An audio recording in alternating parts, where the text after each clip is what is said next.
बालेश्वर सहरर एक होटेल रे घटी चांचल्यकर हत्याकांड। अवैध संपर्क को केन्द्र करी जड़े युवक को श्वासरोध कर हत्या घटना दुई जन अभियुक्त को पुलिस गिरफ्त कर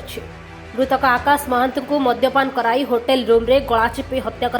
पुलिस कही। अभियुक्त द्वय हेले बापुन ओरफ रामचंद्र सिंह और मीना ओरफ जेमामणि सिंह। हत्या पर उभय फेरार हो जाते किंतु पुलिस त्वरित कार्यानुष्ठान उभय को गिरफ्त कर घटना को नहीं बालेश्वर जिले में चांचल्य सृष्टि होता बेले पुलिस तदंत जोरदार कर हत्याकांड घटी जहाँ को रामचंद्र सिंह और जेमामणि सिंह तांकर अवैध संपर्क को स्वीकृति देउथिले कारण से परस्पर को भल पाउथिले किंतु ता भितर आकाश चंद्र महांत जेतबेले जेमामणि सिंह सहित संपर्क रखा चेष्टा करछन्ती ताकू रामचंद्र सिंह और जेमामणि सिंह अपोज करछन्ती विरोध करछन्ती एवं दी जन जाक मिसिकी तांकर हत्या करछन्ती। एटा 25/12/2025 रुख राति सूरज होटेल रूम नंबर 5 से गोटे मोटरसाइकेल 3 जन दांतिया मुहा बड़जा मणिफांडी एरिया बेतनटी थाना मयूरभंज जिला जेमामणि सिंह को बेतनटी गिरफ्त कराई सॉरी जेमामणि सिंह को जाजपुर गिरफ्त कराई और रामचंद्र सिंह को बेतनटी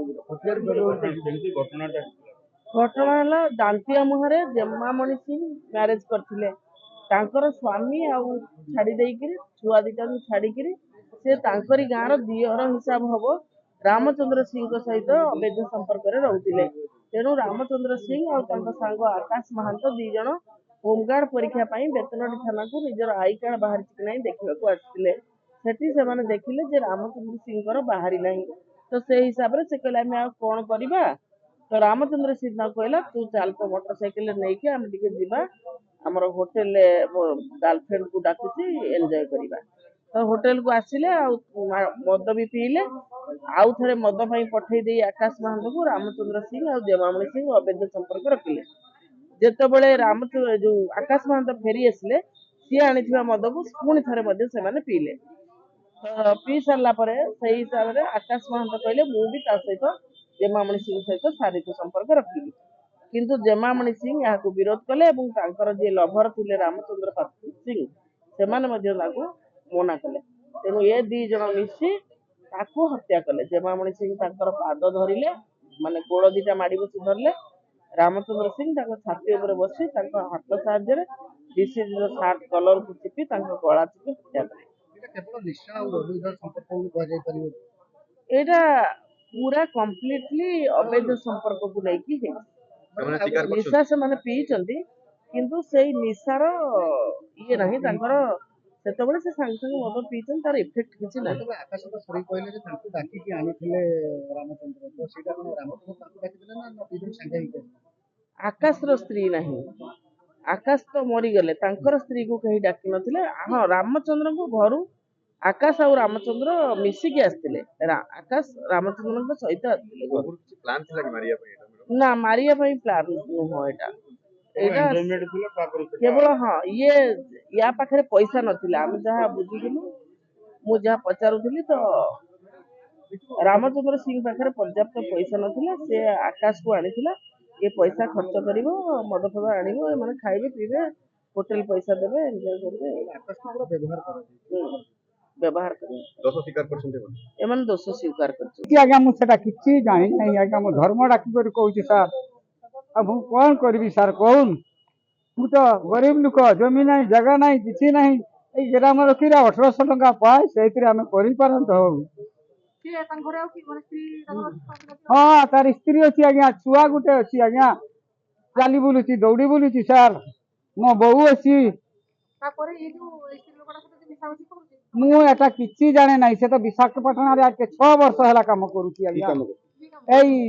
पाइप लाइन रे हाँ माने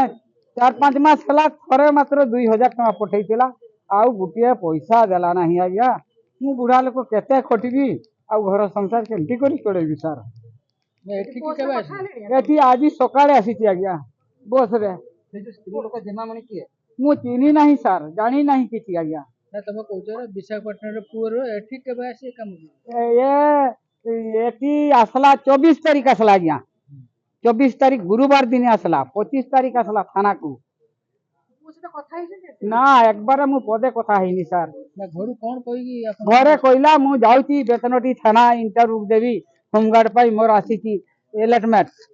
ମୁଁ କହିଲି ବାପା ଟିକେ ମୋ ସାଙ୍ଗରେ କଥାବାର୍ତ୍ତା କରିବୁ ନାହିଁ, ଖିଆପିଆ କରିବୁ ନାହିଁ, ପଦେ ଶୁଣିଲା ନାହିଁ। ଏ ଆକାଶ ମାସ ତାକୁ ଜବରଦସ୍ତି ନେଇ ଆସିଲା ଗାଡିରେ ବସେଇ କରି। ଆଜ୍ଞା ଆଉ କଣ କରିବି ସାର୍, ମୋର ଦୁର୍ଭାଗ୍ୟ ସେଟା ଆଜ୍ଞା।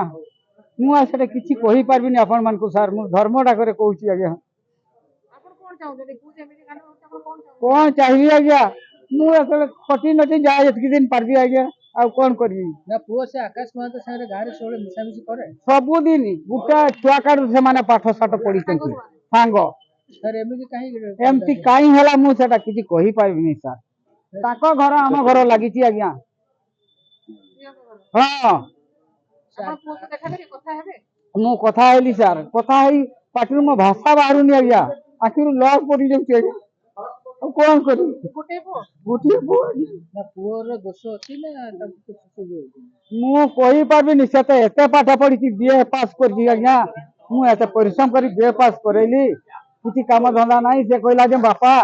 ମୁଁ ଚାକିରି କରିବି, ଯାଉଛି ବିଶାଖାପାଟଣା କିଛି ଦିନ କାମ କରି ପଇସା ସଞ୍ଚୟ କରିବି। ସେ ଯାଇଛି ତ ଆଜ୍ଞା, ମୁଁ କଣ କରିବି ଆଜ୍ଞା କହୁନ। ହଁ ଗୋଟିଏ ଦିନ ଆସି କାଣ୍ଡ କରିଛନ୍ତି ଆଜ୍ଞା ସେଇ ଆକାଶ ସାଙ୍ଗରେ।